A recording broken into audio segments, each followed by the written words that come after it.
l'actualité automobile. Faites le plein. Un parcours bien contrôlé. C'est le Guide de l'auto. La référence depuis 1967.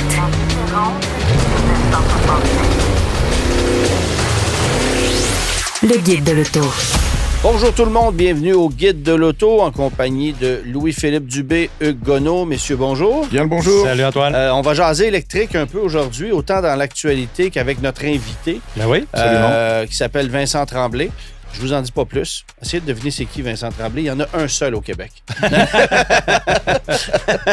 On va revenir là-dessus. Puis en plus, ton essai, si on a le temps d'en parler, c'est une voiture électrique. Oui, exactement. C'est pas tout à fait le cas de la voiture dont Hugues va nous parler. Ah non, mais pas du tout. Alors. C'est rare que Hugues nous parle de véhicules électriques. Il y avait des assez rare. D'après moi, il y avait des vitres électriques là-dedans. Ça Ouais. Mais avant d'aller là, premières images dévoilées de la BMW M3. On l'attendait, celle-là. Oui, ben en fait, c'est les images, c'est le M-Concept Neuroclass. Là, c'est vraiment, on avait vu des images camouflées de ce véhicule-là en testing sur la neige.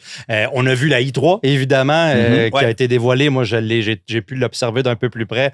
Cette berline-là qui va remplacer la série 3 en fait, sous la plateforme Neuroclass. Ouais. On a vu et essayé le iX3, qui était le premier véhicule de la Neuroclass qui va être commercialisé. Exploitant cette plateforme-là. Cette plateforme-là.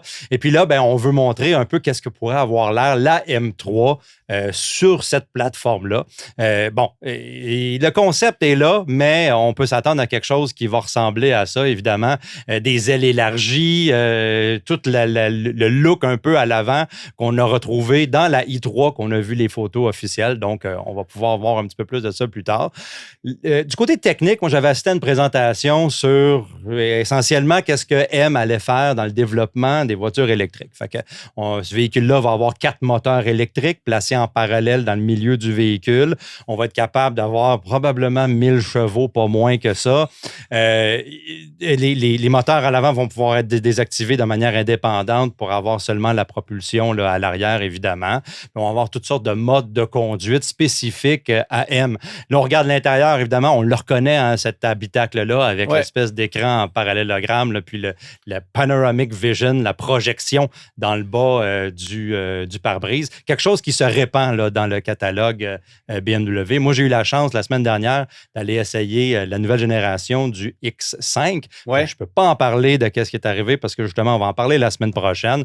Mais tout pour dire qu'il y a beaucoup d'éléments qu'on retrouve là, dans ces véhicules-là qui vont être proposés. Puis en plus, le X5 va être proposé avec non seulement une motorisation électrique, mais une motorisation thermique, diesel, etc., etc.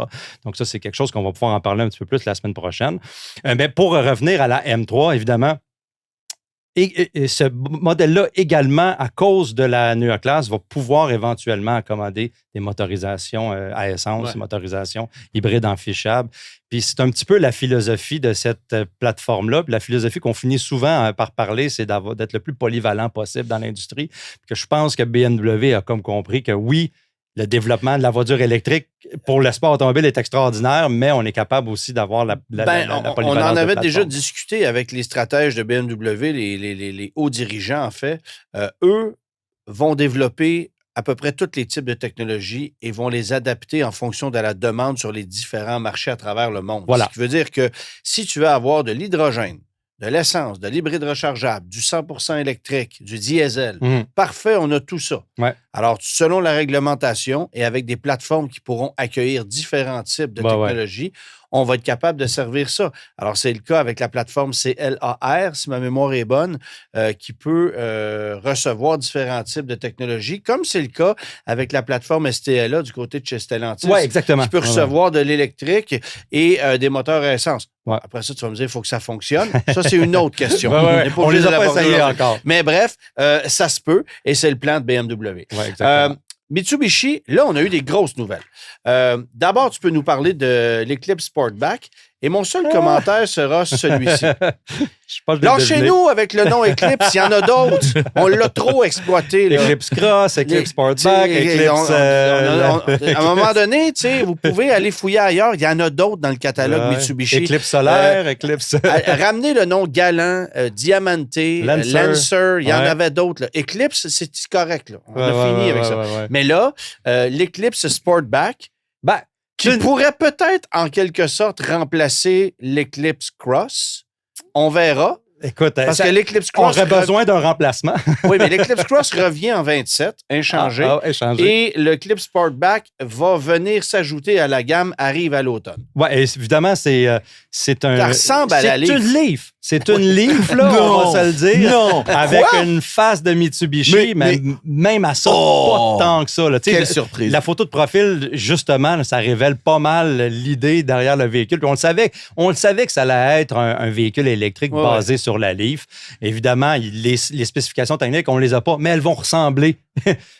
Là encore, si pas juste être exactement pareil comme celle de la Leaf. Dis pas des choses comme ça, j'ai failli tomber de ma chaise. Regarde, par contre, bon, alors, on aura cette électrique-là chez Mitsubishi et on sait qu'il y a un proche, évidemment, il y a une grosse proximité entre les deux constructeurs, Nissan et Mitsubishi. Ouais.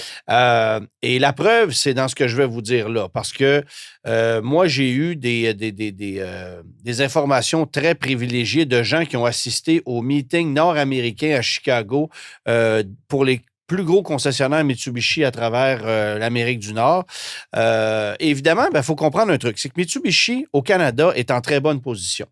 On a vendu à peu près 35 000 véhicules l'année passée au Canada, ce qui veut dire l'équivalent d'à peu près 30 véhicules par mois par concession, donc un par jour par concession. C'est pas des chiffres de General Motors. Oui, mais ça a déjà été pire que ça, là. Ça a déjà été pire que ça. Puis attends, du côté des États-Unis, c'est 15 véhicules par mois qu'on vend par concession. C'est 2 fois pire qu'ici. Alors, c'est sûr qu'on a du chemin à rattraper aux États-Unis. Il y a une grosse offensive qui s'en vient sur le marché américain avec la liste de véhicules dont je vais vous parler. D'abord, l'année prochaine, il y aura une version rugged du Outlander qu'on connaît actuellement. Alors, une espèce de Rock Creek chez Mitsubishi, ça pourrait ressembler à ça. Est-ce qu'on va l'appeler Rally Art? Je ne le sais pas, mais on verra. Dès l'année suivante, nouvelle génération d'Outlander. Et là, ce que les gens m'ont dit, c'est attendez-vous à un design vraiment poussé qui rappelle un peu celui du Range Rover Velar. On est là-dedans. Donc, est-ce qu'on va vouloir faire évoluer l'Outlander dans un créneau supérieur? C'est une autre question à suivre. On n'a pas plus de détails. Ce qu'on sait, c'est que ça va être hybride. Après ça, VUS sur châssis à échelle 7 passagers avec un V6 hybride, c'est évidemment un clone du futur Nissan Pathfinder qui va arriver sur le marché en 2028. 2029, camionnette intermédiaire V6 non hybride, c'est évidemment un clone de la future camionnette Frontier qui va être lancée, basée sur le Pathfinder. Le Pajero, pour ceux qui se posent la question, n'est pas prévu sur le marché nord-américain encore. On avait parlé de ça, mais... Ça ne viendra pas pour le moment. Il n'est pas homologué. Ça ne veut pas dire qu'on n'étudie pas la question pour le faire, parce qu'avec le relâchement des règles, on serait peut-être capable de réussir à l'amener, mais ça ne fait pas encore partie des plans. Et l'autre truc qui est intéressant, c'est 2028, RVR de nouvelle génération. RVR qui s'appelle ASX sur les marchés européens et asiatiques, qui s'appelle Outlander Sport sur le marché américain. Comment est-ce qu'on va renommer tout ça? Aucune idée. Mais le RVR va demeurer le modèle d'entrée de gamme chez Mitsubishi, sera un véhicule de fabrication japonaise qui pourrait peut-être exploiter des technologies de chez Nissan, mais qui ne sera pas un clone d'un Nissan qu'on connaît actuellement. Donc, pas un Kicks avec un logo Mitsubishi. Et ce qu'on nous a dit, c'est que le look était un peu dans la lignée de celui d'un Bronco Sport.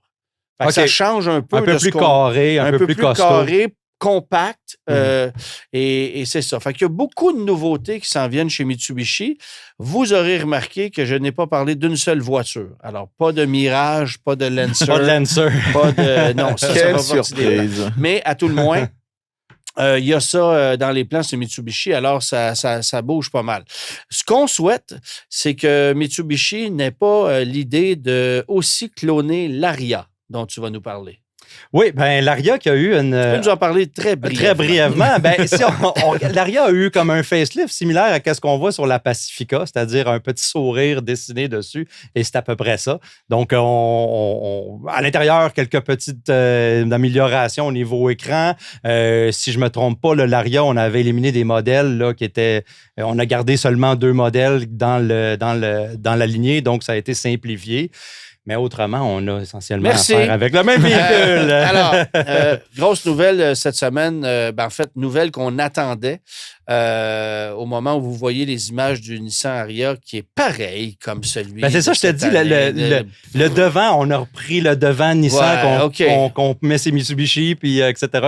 Sauf que, essentiellement, un véhicule qui est très similaire. Grosse nouvelle pour, évidemment, les concessionnaires au Québec. On recule sur les normes VZE, en fait, sur les objectifs de vente de véhicules électriques. Le gouvernement de la CAQ a annoncé un recul considérable. Moi, ça me fait un peu rire parce qu'on a mis l'accent sur 2035 en disant on va passer de 100 d'objectifs à 80 %. On n'en a rien à foutre de 2035. Le gouvernement a le temps de changer 3 fois, pas le temps de changer... Mais c'est les objectifs annuels aussi qui ont été modifiés. Mais ce qu'on n'a pas dit dans les nouvelles, et moi, j'ai posé la question parce que c'est ça qui nous concerne là, c'est quoi les objectifs pour 2026?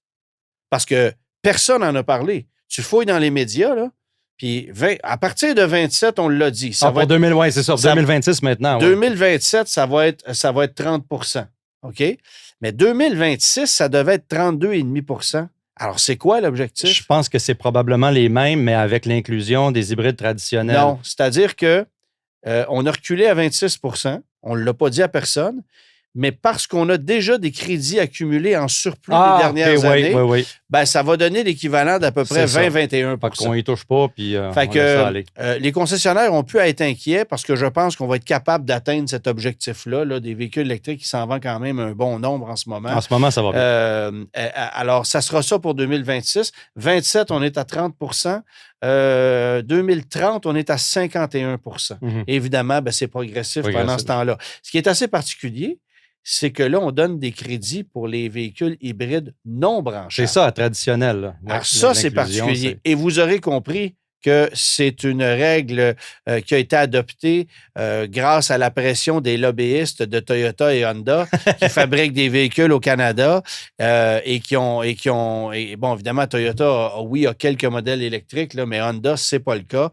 Et on veut évidemment être capable de sortir la tête hors de l'eau. Parce que la vérité, c'est que Honda, avec le parc automobile qu'on a, on pollue quand même moins en termes d'émanations polluantes que General Motors, qui, oui, a des véhicules électriques, mais qui vend des pick-up à moteur V8. La question, c'est de ne pas pénaliser des constructeurs qui font des véhicules hybrides et qui ont un parc automobile moins polluant, justement. Ça ressemble un peu à l'idée de la CAF, justement, corporate average. C'est-à-dire que c'est toujours c'est toujours sur une moyenne. Si tu vends un gros pick-up, il faut vendre 4 petites voitures, quoi.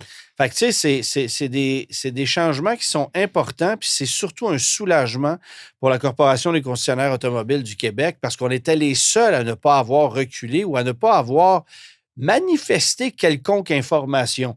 Il y a eu un changement de dirigeants à la CAQ. La moitié des gens ont sacré leur camp ou ont été remerciés ou appelez ça comme vous voudrez, mais ça a juste fait en sorte qu'on a pelleté le problème par en avant quelques mois de plus. Et pendant ce temps-là, je peux vous dire que l'industrie capotait très sérieusement. Là, au moins, on a des nouvelles. C'est pas mal plus rassurant. BYD maintenant. Oui, BYD qui s'installe tranquillement pas vite au Canada. On a entendu parler d'offres d'emploi, par exemple, à Toronto pour la direction du déploiement des concessionnaires BYD éventuels. Ça n'arrivera pas cette année, mais ça, dans la prochaine année, on va commencer à avoir du mouvement du côté produit de ce côté-là. Mais BYD veut pas, on veut commencer à s'installer avec les véhicules, mais on veut déployer aussi l'infrastructure de recharge à travers le pays avec des chargeurs qu'on a parlé une couple de fois dans les nouvelles puis aussi au podcast. Des chargeurs qui sont capables d'avoir 1000 kW ou 1500 kW de puissance. Bon, là, jusque-là, le véhicule, on va le dire tout le temps, dans une situation de recharge, c'est le véhicule qui décide combien de recharge est capable d'accepter. Chez BYD, on a développé des technologies, des batteries Blade, par exemple, qui sont vraisemblablement capable d'accepter cette recharge-là, même si on ne l'a pas testé ici en Amérique du Nord. J'ai hâte de voir la durée de vie de ces batteries-là. C'est la question que je me posais en lisant cette nouvelle-là. Parce que justement, et surtout au froid. Tout le monde peut se réjouir de ces chargeurs-là. C'est pas difficile de faire un chargeur de cette puissance-là quand on a les infrastructures pour le faire, mais il faut que le véhicule soit capable d'accepter ça et qu'il y ait une pérennité aussi dans ces batteries-là, justement, à faire des recharges à ce niveau-là. Peut-être que s'il y a un problème, on soit capable de les réparer. Oui. Parce que peut-être que BYD, et j'en doute même pas, ils ont développé des technologies extraordinaires pour y arriver et leurs voitures vont être capables d'être chargées sur ces chargeurs-là. Mais encore est-il qu'il faut le tester sur plusieurs années, ce genre d'affaires. Mais je trouve que la technologie a tellement évolué et la capacité des batteries de prendre cette recharge-là et d'être conditionnées pour le faire s'est améliorée d'année après année. Donc, on va apprendre de ça, là, je pense, dans les prochaines années. On va parler beaucoup de BYD, des constructeurs chinois dans les prochaines semaines. On n'a pas fini. On n'a pas fini, ça, c'est certain. Rapidement sur Chrysler. Tu vois, moi, quand tu me parlais de BYD, je m'imaginais justement des nouveaux concessionnaires BYD dans d'anciennes concessions Chrysler. Mais là, tu vas me parler de Chrysler. Fait que, bref. Oui, évidemment. Je rajoute une anecdote, là. Ça fait... J'ai emprunté la semaine passée un véhicule média qui est un Grand Wagoneer. La moitié du tableau de bord ne fonctionne pas. Il y a des bugs là-dedans. Le siège du conducteur, il y a un support lombaire que je ne peux pas désactiver, qui est l'équivalent d'un blé d'Inde dans le dos. Ça n'a aucun sens. Et puis là, on m'a annulé l'essai d'un Grand Cherokee pour un problème logiciel X sur le 4 cylindres Hurricane. Qu'est-ce qui se passe? Sans blague, là, c'est un peu inquiétant. Puis, tu sais, c'est pas comme si le Grand Cherokee, c'était nouveau, là. Tout ça pour dire que on veut bien donner des chances à Stellantis, mais on a comme l'impression qu'on cultive les malheurs. Et là... Ah, merci. Merci à la régie. Et là, ce que tu me dis, c'est que on pourrait prendre des Fiat et les vendre chez Chrysler? Ben, écoute, c'est une bonne idée, ça. Hein? Pour relancer une marque centenaire comme celle-là. On a remarqué que, je pense, dans les dernières émissions, dans les dernières semaines, que quoi qu'il arrive chez Stellantis, on en parle le plus possible. Et toutes les idées qui sortent dans les réunions, je pense, chez Stellantis, tout le monde veut en parler parce que, justement, on peut changer d'idée à la fin. On peut dire que finalement, ça aurait pu être ça, mais finalement, ça ne sera pas ça. Quand que les Fiat Grizzly... Ils devraient recruter à la CAQ, eux autres. Quand les Fiat Grizzly ont été dévoilés, ça a été des véhicules qui sont destinés pour le marché européen, évidemment. Des véhicules qui n'ont pas mauvaise mine. Là, on les regarde, puis ça paraît bien. Ça pourrait paraître très bien sur les routes nord-américaines. Bien, évidemment, chez Chrysler, on n'a rien. Fait qu'on s'est dit, ben quand on a montré la petite image là, du plan Fast Lane, Lane 2030, on avait des petites couvertes sur les Arrow puis Arrow Cross, là, si je me rappelle, je me trompe pas de nom, Arrow Cross exactement. Ben, on a les Grizzly, c'est un petit utilitaire et un petit utilitaire coupé, donc pourquoi pas? T'sais. Est-ce que ça va réellement arriver de cette manière-là? Ça se peut, mais encore là, qu'est-ce qui manque? Et on se le répète à chaque fois, c'est le tangible. Je n'ai pas de spécification à vous donner pour les Fiat Grizzly et je n'ai pas de spécification à vous donner pour les possibles Arrow. Mais au-delà de ça, qu'est-ce qu'on ne comprend pas? Le principe d'une erreur, c'est de ne pas la répéter. On l'a fait avec la Dodge Dart, on l'a fait avec le Dodge Hornet. Ça a été 2 échecs commerciaux lamentables. Et là, on voudrait répéter l'histoire encore une fois? Ouais, c'est... Qu'est-ce qu'on n'a pas compris? Écoute, on ose espérer que ce n'est que pour faire... attirer de l'attention vers la marque et peut-être qu'on a un plan un petit peu plus élaboré que ça du côté de chez Chrysler. On va parler d'une marque qui est beaucoup plus prospère au retour de la pause avec Hugues, Excalibur. Le guide de l'auto. Hugues, Excalibur. Ouais, monsieur. T'as travaillé fort sur cette intro-là. Voilà. De nombreuses compagnies fabriquent ou ont fabriqué des autos de style néoclassique ou néo-rétro. Par définition, un véhicule néoclassique utilise des composants modernes sous une allure d'inspiration provenant de modèles anciens. Inspiration est ici le mot-clé puisqu'il ne s'agit pas nécessairement d'une réplique. Parmi de telles compagnies, on pense notamment en Amérique du Nord à Cleney, Zimmer ou Stodz. Mais celle qui a tout démarré, c'est Excalibur. Alors, on va commencer par parler de l'homme qui était derrière ce projet-là. Moins connu que Raymond Loewy, Brooks Stevens est pourtant un designer industriel prolifique. Après avoir établi son propre bureau à Milwaukee, dans le Wisconsin, en 1934, il a dessiné des meubles, de l'électroménager, des logos, ainsi que des trains ou des motos, dont la Harley-Davidson Ultra Glide de 1949. Dans le secteur automobile, il travaillera entre autres pour Volkswagen, Alfa Romeo, Kaiser Motors ou Oscar Myers, car c'est lui qui signera la Wienermobile. Son design le plus connu est certainement le Jeep Wagoneer ou Grand Wagoneer, produit de 1963 à 1991. Son meilleur client est par contre Studebaker, pour lequel il réalisera plusieurs véhicules, dont la Gran Turismo Hawk de 1962, la Lark de seconde génération, y compris le modèle Wagoneer à toit arrière coulissant pour transporter des objets hauts, ainsi que le dernier concept de la marque, la Sceptre, avant sa disparition. Au début des années 50, Stevens crée un coupé sportif en aluminium basé sur un châssis de Henry G, une petite auto produite par Kaiser Frazer entre 1951 et 1954. Il nomme le véhicule Excalibur G et 4 exemplaires seront fabriqués à des fins de compétition. Pas de lien avec les futurs modèles, si ce n'est le nom. Avance rapide à l'année 1963. Sherwood Egbert, le patron de Studebaker, appelle Stevens pour demander de dessiner des concepts qui pourront attirer l'attention sur la marque pour la saison des salons 1964. Il en réalise 3 sur la base du modèle Lark, qui ne laisse pas grande impression à leur première apparition au salon de Chicago. Le salon de New York, en avril, approche et il faut réagir. Stevens pense à un véhicule sur un châssis de Lark Daytona, mais avec des lignes inspirées de la Mercedes SSK 1928. Il possède une SS 180 Phaeton. La coïncidence est intéressante puisqu'à l'époque, Studebaker est l'importateur de Mercedes aux États-Unis. Le châssis de la Lark est bien adapté à un tel design puisqu'il est un peu moins large que la plupart des châssis conventionnels et avec un X central. Stevens réalise le dessin en urgence et l'auto est fabriquée en 6 semaines par seulement 3 hommes, dont l'un des 2 fils de Stevens. La carrosserie est en aluminium et le moteur, un V8 Studebaker de 289 pouces cubes à compresseur de 290 chevaux, est reculé de près de 70 cm, ce qui entraîne le déplacement de la direction et l'ajustement des suspensions. Sur la calandre trône un X dans un cercle. Mercedes demandera plus tard qu'il soit changé, jugeant le logo trop proche de l'étoile à 3 branches. Le X disparaîtra au profit d'une épée en lien avec la légende du roi Arthur. Le nom Mercedes-Baker est un moment envisagé, mais l'auto partira en direction de New York avec des logos Studebaker SS sur les côtés. Les choses ne vont pas se passer comme prévu. Et non. Entre-temps, Sherwood Egbert a été remplacé par son second, Byers Burlingame, pour cause de maladie. Celui-ci se ravise, estimant que le public pourrait croire que Studebaker s'apprête à lancer un véhicule à l'allure rétro. Stevens appelle les organisateurs du salon de New York pour expliquer la situation. Ces derniers lui disent de quand même envoyer l'auto et qu'ils trouveront un espace quelque part, ce qui fut fait en face d'un stand de hot-dog au second étage. L'emplacement s'avérera idéal grâce à son fort passage.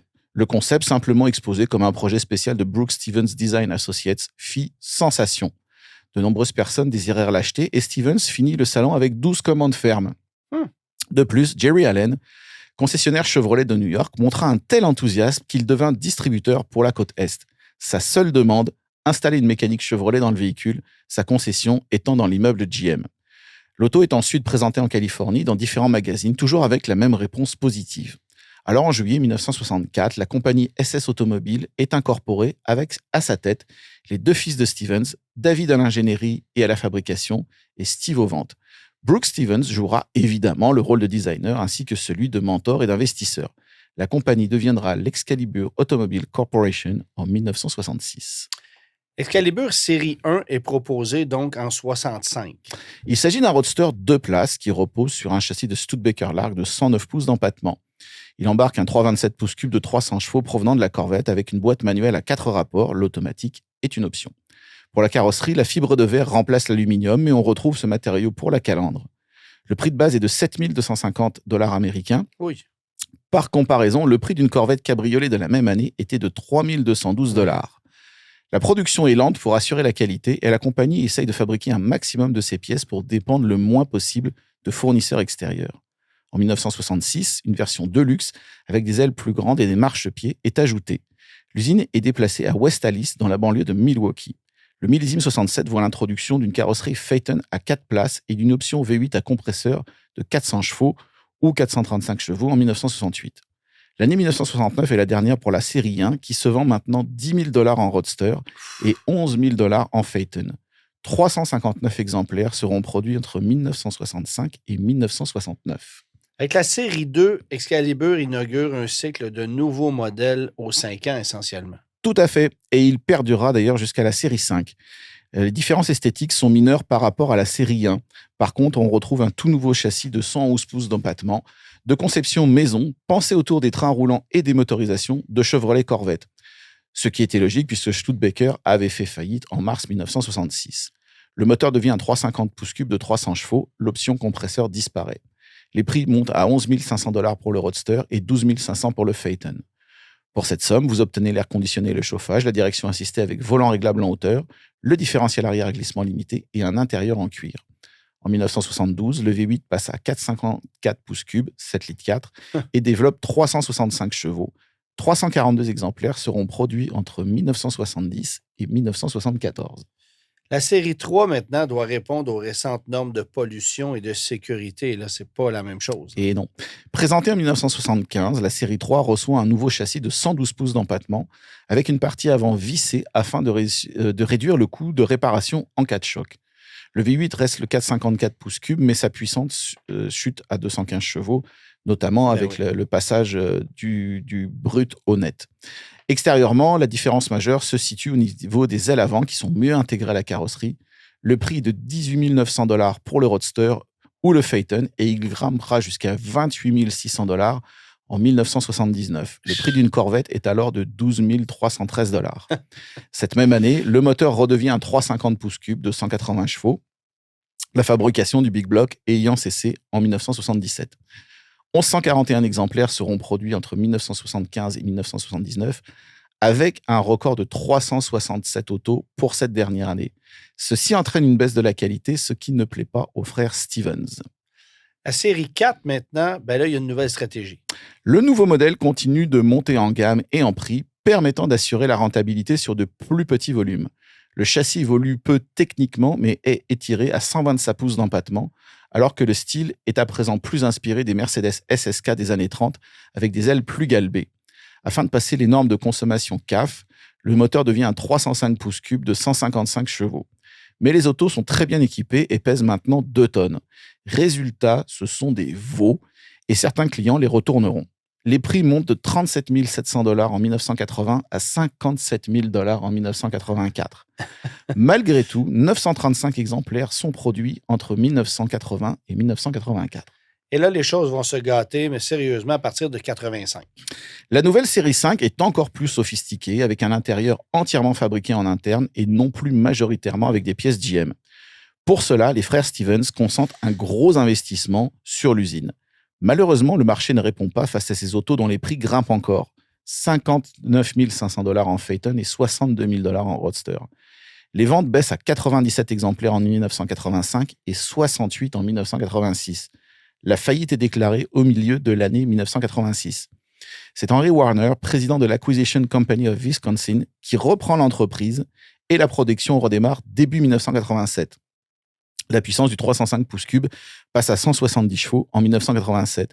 L'année suivante voit l'apparition d'un 350 pouces cubes en option, ainsi que d'une carrosserie inédite 4 portes qui sera déclinée en limousine en 1989 et fabriquée à seulement 13 exemplaires.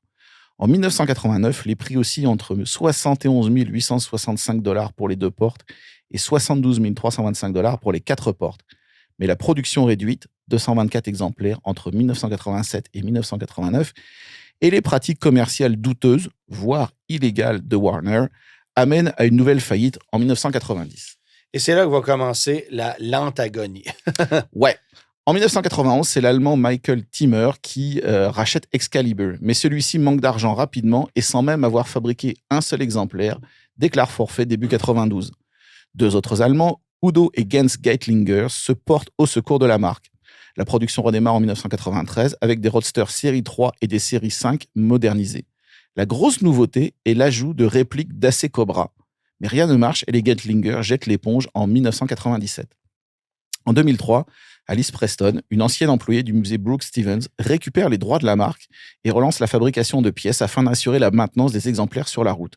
Aujourd'hui encore, c'est elle qui maintient la flamme Excalibur. Si Excalibur n'a produit qu'environ 3400 véhicules et est parfois vu comme un sommet du kitsch des années 70-80, la marque aura cependant laissé une empreinte certaine dans le paysage automobile. Tout d'abord, de par les nombreuses célébrités qui en ont possédé une. Alors, entre autres, on peut citer Dean Martin, Ronald Reagan, Steve McQueen, Sonny and Cher, Rod Stewart, Arnold Schwarzenegger ou bien James Brown. Mais aussi par le fait que différentes entreprises à travers le monde ont repris son flambeau et continuent de construire encore aujourd'hui des autos inspirées par la vision de Brooks Stevens et de ses fils. Merci beaucoup, Hugues. Le guide de l'auto. Parcours l'actualité automobile sans dérapage ni accrochage. S'ouvrir une boutique de chandelles dans un centre d'achat de quartier à Duvernay, c'est pas le meilleur plan d'affaires au monde. Par contre, le plan d'affaires de notre invité, lui, m'a convaincu dès que j'en ai entendu parler. Il a lancé son entreprise en janvier 2024 et ça s'appelle Mobile Charge. On accueille Vincent Tremblay. Salut Vincent. Bonjour. Merci d'être avec nous aujourd'hui. Écoute, je vais te laisser la parole. Je veux d'abord que tu nous expliques ce qu'est Mobile Charge avant qu'on comprenne d'où est venue l'idée. Oui, absolument. Mais merci de me recevoir. Mobile Charge, c'est une compagnie qui offre un service de recharge mobile de niveau 3 pour véhicules électriques. Dans le fond, on avait vu un manque dans l'offre de bornes de recharge de niveau 3. Avec l'accélération de l'électrification des transports, on s'est dit il y a une place pour un chargeur mobile. Donc, nous, on offre ça à des particuliers et des entreprises qui exploitent des véhicules électriques. Et c'était dans l'optique d'aller dépanner des gens initialement ou tout simplement d'offrir un service alternatif? Bien, absolument. Donc, l'idée de départ, c'était de dépanner les électromobilistes. Dans le fond, les nouveaux électromobilistes sont peut-être moins habitués avec l'autonomie, surtout l'hiver en température froide. Donc, c'était d'offrir un dépannage et aussi d'offrir une recharge cédulée. On avait l'intention initialement d'être à des endroits névralgiques de façon cédulée pour recharger là où il n'y a pas assez de bornes. C'était l'idée de départ. C'était l'idée de départ. Bon, là, évidemment, pour ce faire, ça prend, c'est beau d'avoir l'idée, mais ça prend un concept et ça prend évidemment un véhicule qui est en mesure de se déplacer et de ravitailler des véhicules. Alors, comment tout ça a été pensé et inventé? Bien, c'est une bonne question. Donc, moi, je suis ingénieur électrique de formation. Donc, j'avais l'intention de développer ça. Je sais ce que je veux, mais je n'ai pas nécessairement l'expertise pour développer un système comme ça. Donc, je me suis entouré des bonnes personnes. J'ai trouvé une firme québécoise qui est experte dans ce domaine-là, donc la compagnie Ingenex. On connaît bien. Que vous connaissez bien. Puis, donc, on a développé ce système-là avec ce partenaire-là. Je pense que c'est un excellent choix. Donc, on voulait vraiment avoir la proximité de l'endroit où est développé le système dans le marché. Je ne voulais pas, par exemple, avoir un fournisseur d'outre-mer qui serait plus difficile de rejoindre. Je voulais aussi avec une compréhension qui est plus complexe des fois. Il peut y avoir des barrières, le décalage horaire, aussi la flotte de véhicules qui est différente à travers le monde. Donc, on voulait quelqu'un qui a l'expertise avec les véhicules d'ici. Donc, Ingenex a été un super bon partenaire. On s'est adapté rapidement à toutes les nouveautés du domaine, les nouveaux véhicules électriques qui sortent avec des nouvelles fonctionnalités ou nouvelles technologies, mais on a pu s'adapter, s'arrimer rapidement à cause de la proximité. Ils sont situés à Trois-Rivières, donc c'est très facile de faire l'aller-retour, faire un petit update de système, là. Et eux, ils ont développé, évidemment en partenariat avec toi, un système qui est capable d'emmagasiner suffisamment d'énergie pour que vous puissiez, à votre tour, aller ravitailler des véhicules qui seraient en manque d'énergie, grosso modo, là. C'est absolument ça. Donc, on a mis des batteries de véhicules électriques à l'intérieur de notre camion de recharge. Donc, tout notre système est alimenté par batterie. Il n'y a pas de génératrice ou d'autres systèmes comme ça, là. C'est vraiment, donc, c'est préalimenté. Exactement. On charge notre système, nous, dans des bornes publiques ou des bornes de niveau 2 résidentielles. On a l'option. Donc, une fois que notre système est plein, on a presque 190 kWh de batterie.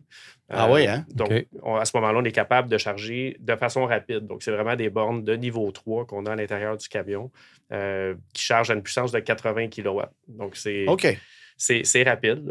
Habituellement, avec l'expérience qu'on a eue en chantier, en 20 minutes, on peut donner 25 d'autonomie sur certains modèles dans certaines conditions, mais donc environ 25 en 20 minutes, là, c'est ce qu'on atteint. Vous ne ravitaillerez pas nécessairement un véhicule à 100 %. L'idée, c'est de pouvoir le dépanner pour qu'il puisse ensuite aller se déplacer vers une borne et compléter sa charge, là. Absolument. Donc, dans le modèle de dépannage, on veut donner un 20 minutes, assez pour que le client puisse se rendre où il a besoin d'aller. Avec 25 d'autonomie, là, on peut s'attendre à plusieurs kilomètres, jusqu'à 100 km dans certains cas. Dans le modèle de B2B avec les entreprises, là, c'est du sur-mesure. Donc, on charge des véhicules commerciaux à 100 lorsque c'est requis. Donc, on s'adapte vraiment aux besoins du client commercial qu'on développe activement, là. Okay. Et là, vous avez développé une technologie, évidemment, installée dans un camion, mais ça pourrait aussi être une technologie qui n'est pas mobile. Oui, ou qui est semi-mobile. Dans le fond, ça peut être une remorque, ça peut être aussi un conteneur. Je pense à un domaine qu'on essaie, pas qu'on essaie, mais qu'on développe en ce moment, la machinerie lourde. Dans ce domaine-là, les gens utilisent des machines électriques sur une période prolongée.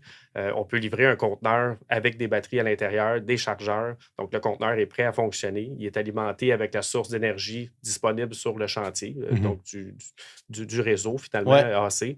Puis, on peut charger tous les véhicules, toute la machinerie, le temps du projet, puis ensuite, on déplace le conteneur. Donc, c'est semi-mobile. Question, dans votre camion, là, tu as parlé à peu près de 180 kWh. Oui. Ça représente à peu près 2 batteries de véhicules, là, si le calcul est fait simplement. Oui. Qu'est-ce qu'il y a d'autre dans ce camion-là, évidemment, pour assurer le fonctionnement du système? Bien, en fait, c'est des batteries de véhicules, comme tu le mentionnes. Ça prend un système de refroidissement. Il faut que ces batteries-là soient dans leur température d'utilisation optimum, donc qui est à peu près 21 degrés. Donc, il y a un système de refroidissement au liquide, comme on retrouve dans un véhicule. Donc, le système de gestion de la batterie, c'est la même chose que dans un véhicule. Le gros avantage d'utiliser des batteries de véhicules, c'est que c'est fait pour aller sur la route. C'est fait pour subir les vibrations, les chocs qu'on a sur la route. Oui, OK. Puis vous avez un système de refroidissement, l'équivalent, je vais dire l'équivalent de 2 batteries de véhicules, c'est sensiblement ça. Ça a été quoi les défis de tout intégrer ça dans avant qu'on ouvre les micros, tu me disais que c'était un Ford Transit. Oui. Les défis d'intégrer tout ça, justement, tu parles que ça doit être résistant pour rouler sur la route, pour que ça ne brise pas, etc. J'imagine qu'à un moment donné, il faut que les systèmes là-dedans soient capables d'être compatibles là, avec tous les véhicules que vous voulez recharger. Il doit y avoir beaucoup d'informatique en arrière. Là. Il y a beaucoup de technologie. On ne peut pas vraiment s'improviser. Il faut être expert là-dedans.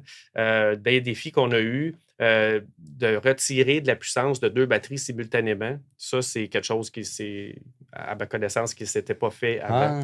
Parce que ces 2 batteries, on peut le dire, de Tesla modèle 3 ou modèle Y, là, qui sont branchées en série, là.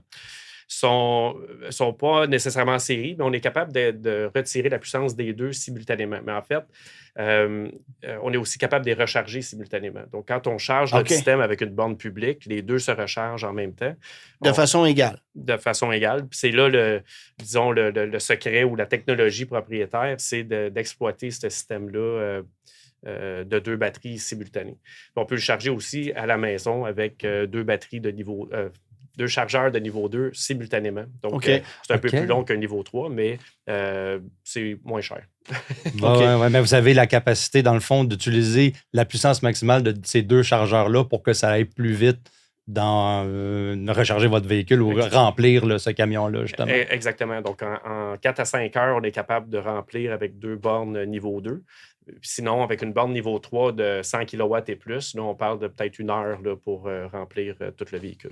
Parce que c'est 80 kW de vitesse de charge sur le véhicule que vous allez ravitailler, mais vous êtes capable de prendre la recharge plus rapidement que ça. En fait, c'est la même puissance. Donc, dans les deux cas, c'est 80 kW. Dans les deux cas, OK. Oui, dans les deux sens. Donc, 80 kW pour, techniquement, là, c'est 200 ampères à 400 volts là, qu'on est capable de donner. Donc, c'est quand même beaucoup d'ampères à beaucoup de volts. Là. C'est mettons, de la technologie industrielle. Là. C'est pas, c'est pas résidentiel, disons. Est-ce que vous aviez imaginé la possibilité de prendre un fourgon transit électrique, par exemple, ou un sprinter électrique pour une utilisation comme celle-là? Je comprends que le défi doit être le poids, là, mais il y a peut-être d'autres enjeux aussi. Là. Bien, c'est un bon point. Puis oui, on l'a considéré. J'aurais vraiment aimé ça initialement. Les deux enjeux principaux, c'est la capacité de charge pour mettre une batterie supplémentaire dans le véhicule. On dépassait la limite du véhicule. Le véhicule a déjà sa propre batterie, donc en rajouter une autre, là, c'était trop. Ou deux autres. Puis l'autre enjeu, c'est la recharge. Quand il faut recharger notre système et le véhicule en même temps, bien là, on a besoin de 2 bornes rapides. Non, mais vous appelez juste Mobile Charge, puis ça va aller. Oui, c'est ça. Exact. Ça s'appelle développer un circuit court interne. Oui, c'est ça. Ouais. Le prochain. OK. Puis, évidemment, il y aurait cette possibilité éventuellement que vous preniez un véhicule à grosse batterie duquel vous pourriez extirper de l'énergie pour ravitailler un autre véhicule qui a une plus petite batterie, là, disons ça comme ça. Oui. Donc ça, c'est en développement. Ça serait d'utiliser la batterie du véhicule à la fois pour le déplacer et pour charger les clients. Donc, ça serait un système de contrôle qui pourrait s'arrimer à un véhicule. Donc ça, c'est vraiment de la recherche et développement. C'est pas pour immédiatement, mais c'est quelque chose qu'on a en tête. Là. Est-ce que le système de conditionnement, le refroidissement ou à laquelle que vous gardez vos batteries à bonne température, est-ce que c'est un système fermé où vous servez aussi, par exemple, du transit? Mettons, en hiver, vous pourriez prendre le système de refroidissement du transit pour réchauffer les batteries. Est-ce que c'est quelque chose que vous utilisez ou vraiment c'est indépendant dans le camion? Bien, c'est 100% autonome du camion ou indépendant du camion.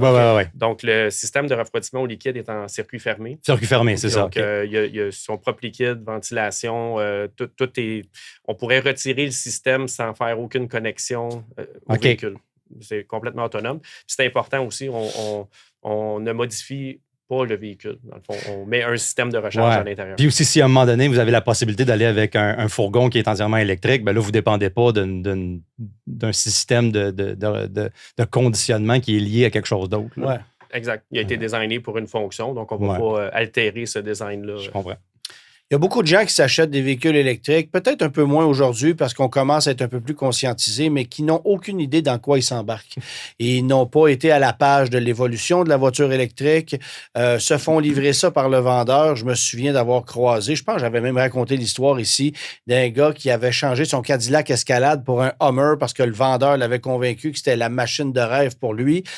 Mais il ne comprenait pas comment ça fonctionnait. Je l'avais vu essayer de recharger son véhicule sur une borne de 50 kW, 50 kWh, alors que le véhicule est capable d'en prendre 180, je pense, ou plus que ça même. Plus que ça. Alors, tu sais, il ne comprenait pas le principe de vitesse de charge, de consommation énergétique, c'était pas un véhicule à essence et personne ne lui avait expliqué. Et ça donne lieu à des gens qui vont tomber en panne sèche avec des véhicules électriques qui ne mesurent pas ou ne savent pas, peuvent arriver à une borne, mais ne pas comprendre que ça prend un abonnement, etc., etc. Et là, c'est là qu'on va faire appel à vos services. Alors, c'est quoi les différentes situations que vous avez vues jusqu'à maintenant où les gens ont dû vous appeler pour avoir une recharge, là, par exemple? C'est une excellente question. Donc, les cas d'urgence avec les électromobilistes nouveaux ou les nouveaux électromobilistes, il y en a beaucoup. Donc, encore, hein? Surtout l'hiver, évidemment. L'autonomie est beaucoup réduite. On a été surpris de voir des gens qui sont très proches de leur destination. Donc, ils tombent en panne à 3 km, 5 km de la borne. Donc, ils sont hyper déçus, mais on est toujours extrêmement bien accueillis. Quand on arrive, pour eux, c'est une solution... J'imagine. C'est une solution beaucoup moins invasive que de se faire remorquer. C'est pas un cadeau de faire remorquer un véhicule électrique qui est complètement mort. Oui, parce que le mettre au neutre, même, c'est difficile. Dans certains cas. Puis après ça, de trouver une borne libre, de décharger le véhicule à une borne, c'est une expérience un peu plus... traumatisante pour l'électromobiliste que de se faire charger pendant 20 minutes. Donc ça, c'est bien accueilli. On voit aussi des véhicules qui tombent complètement morts à cause de la batterie auxiliaire qui se vide. Mm-hmm. Donc, oui. ça, on en voit souvent où la batterie 12 volts se vide avec tu dois nommer des marques, mettons? Non, mais au-delà, c'est une bonne question, pareil. Ouais. Je ne sais pas s'il y a une prédominance, mais donc, dans ces cas-là, tu ne peux pas ouvrir les portes, tu ne peux pas ouvrir le hood, tu ne peux rien faire. Donc, il faut réussir à booster, désolé pour l'anglicisme, mais à survolter la batterie 12 volts. Puis, il y a des trucs pour, exemple, ouvrir le capot du véhicule sans qu'il y ait de batterie. Donc, on est capable de mettre une alimentation externe pour ouvrir le capot et ensuite pouvoir charger le véhicule. Donc, ça, c'est de l'expertise qu'on a développée sur la plupart des modèles. Chose qu'on n'avait pas nécessairement prévue, mais que si on veut être dans ce domaine-là, il fallait développer cette expertise-là. Un truc qui est intéressant aussi, c'est que vous êtes affilié à CAA Québec. Oui. Donc, si un électromobiliste membre de CAA Québec tombe en panne, appelle le CAA, l'appel vous est refilé. Oui, absolument. En ce moment, on assure la couverture de la grande région de Montréal, ce qui inclut Rive-Nord, Rive-Sud, Montréal-Laval. Mont-Laurier jusqu'à Québec. Non, avec un petit délai. C'est ça. Et puis, c'est quand ça arrive, CA nous appelle, on se dirige sur place en moins d'1 heure, puis on va dépanner le véhicule à ce moment-là, le charger pour 20 minutes. Et le plan d'affaires dans les prochains mois, les prochaines années, on se dirige vers où? Une multiplication du parc de véhicules, je comprends, mais il y a d'autres objectifs aussi au niveau industriel. Oui, absolument. En fait, on est un peu en avant de la vague avec notre système. En ce moment, on est les seuls au Québec qui offront ce système-là. On découvre des cas de figure constamment. Il y a des nouveaux marchés qu'on ne connaissait pas. Je parle entre autres de la machinerie lourde. Donc, il y a énormément de désir d'électrifier les chantiers, les mines. On a fait des démonstrations sur des véhicules lourds, des excavatrices, des loaders électriques. On est capable de charger ça. Donc, ce développement d'affaires-là pour ces secteurs-là, d'offrir des systèmes de recharge mobile, que ce soit dans un camion, dans un conteneur ou une remorque. Donc, nous, on distribue, on vend ces systèmes-là. C'est l'avenir en ce moment. On va continuer de supporter, évidemment, les électromobilistes, mais parallèlement, là, on veut distribuer des systèmes de recharge. Notre mission, c'est vraiment de contribuer à électrifier les transports, puis à tous les niveaux, en distribuant des systèmes et des services. 2 questions. Êtes-vous subventionné? Absolument pas. Allez-vous être capable de recharger des voitures chinoises?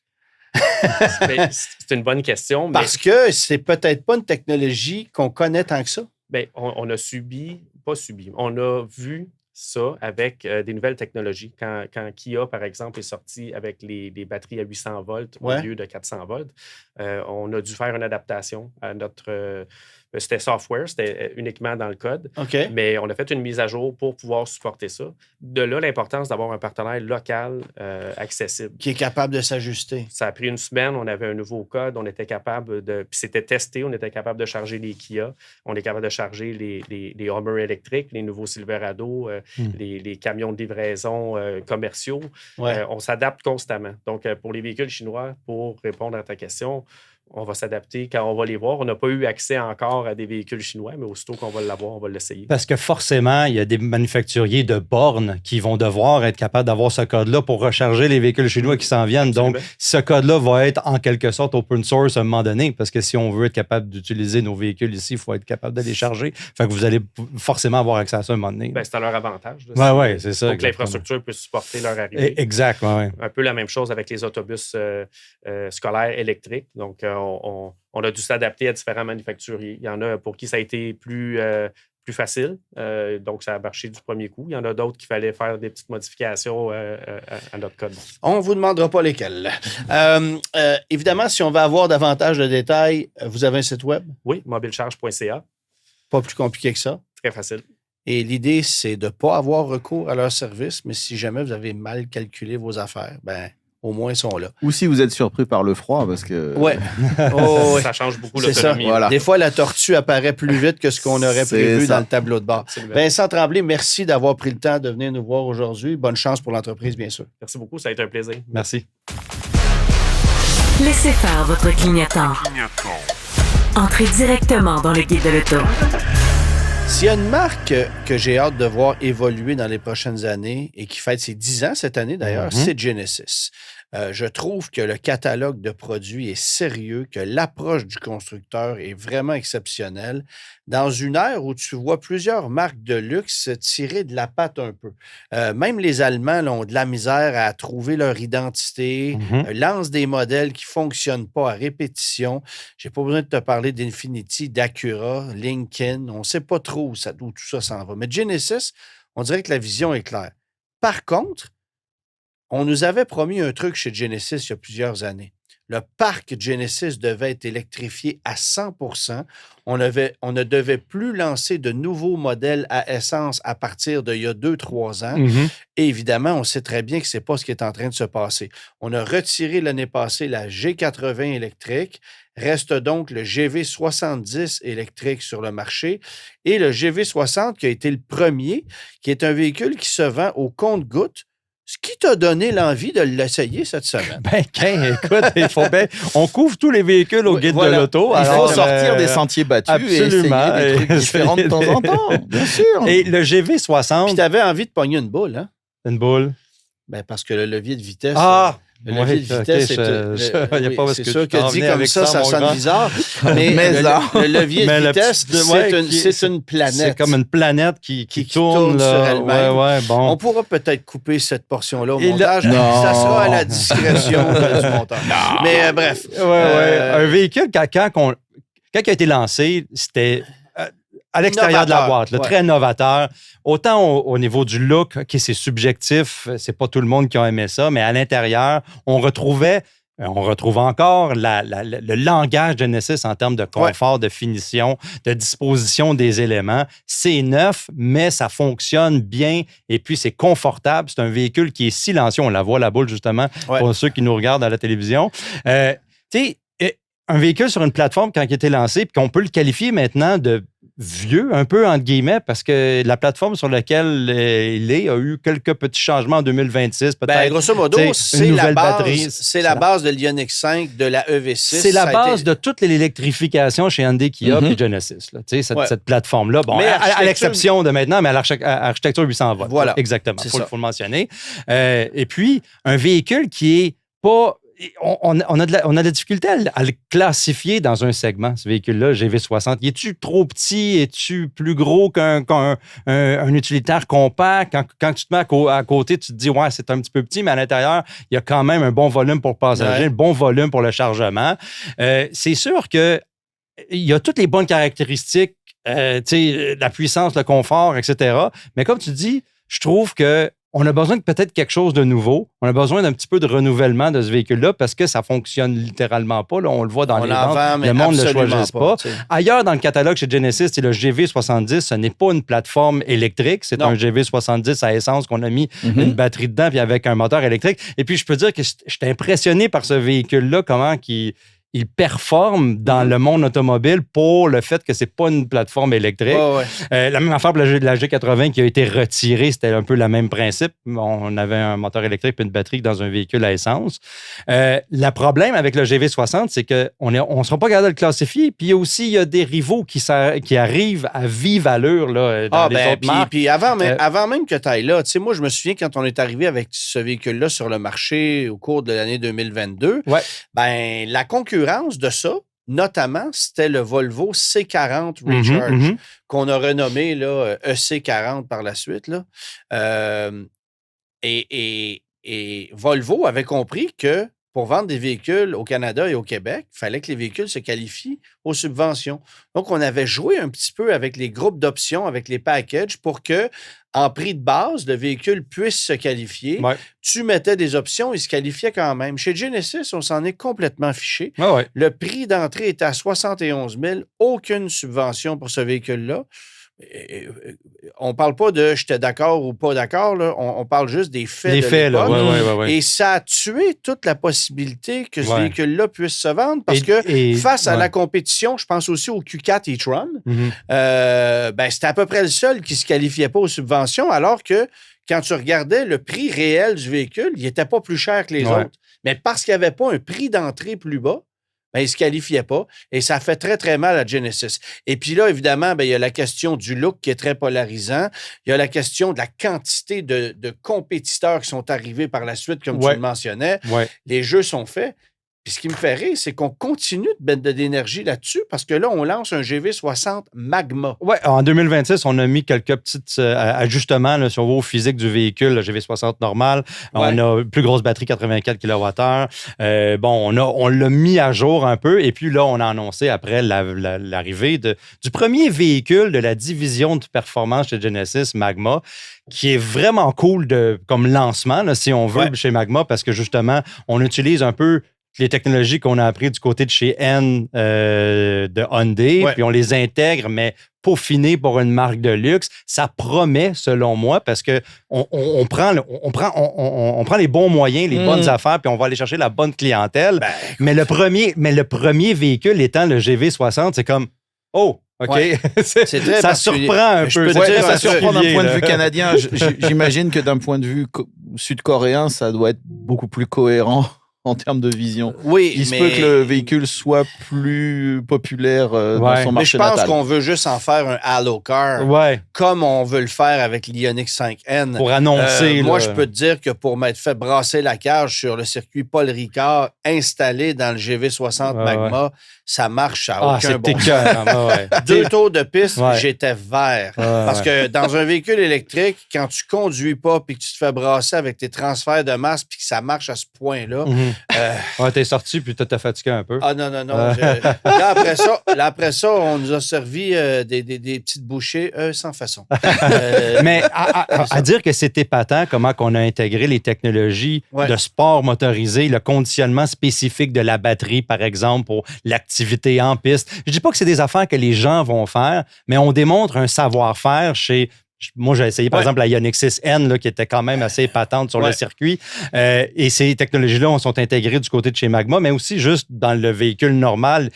Mais ils sont là. C'est juste que c'est des voitures qui sont exceptionnellement agréables à conduire, silencieuses. C'est un bon package. C'est juste, comme tu l'as mentionné tantôt, la mise en marché. Des fois, on se pose des questions sur les décisions qui sont prises, puis on se dit, on aurait pu avoir plus de clients introduits à la marque Genesis. Par exemple, ton exemple de la C40 qui est admissible, de la GV60 qui ne l'était pas.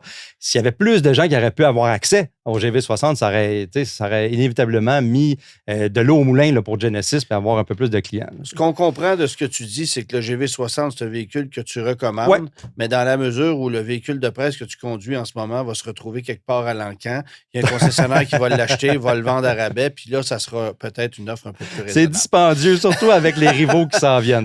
Voilà. Merci tout le monde d'avoir été là. À la semaine prochaine. Bonne semaine à tous. Tous les épisodes du Guide de l'auto sont disponibles en podcast sur l'application et le site cube.ca.